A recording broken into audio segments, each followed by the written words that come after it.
সিলেটের জাফলংয়ের স্বামীকে হত্যার দায়ে স্ত্রীসহ ৩ জনের ফাঁসির আদেশ দিয়েছেন আদালত। সকালে অতিরিক্ত জেলা জজ আদালতের বিচারক শায়লা শারমিন এই রায় দেন।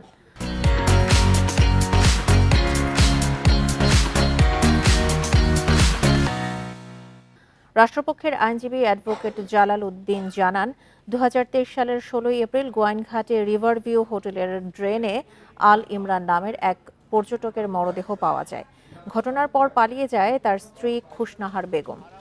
এ ঘটনায় নিহতের বাবা বাদী হয়ে গোয়াইনঘাট থানায় হত্যা মামলা দায়ের করেন। পরে তদন্তে জানা যায়, নিহত ইমরানের স্ত্রীর সাথে মাহমুদুল হাসান নামে এক যুবকের সম্পর্ক ছিল।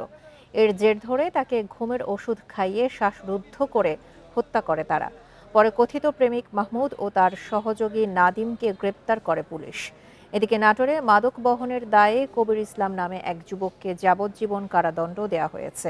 ২০২২ সালের ১৫ই নভেম্বর প্রায় ২৫০ গ্রাম হেরোইন সহ তাকে গ্রেপ্তার করে র‍্যাব।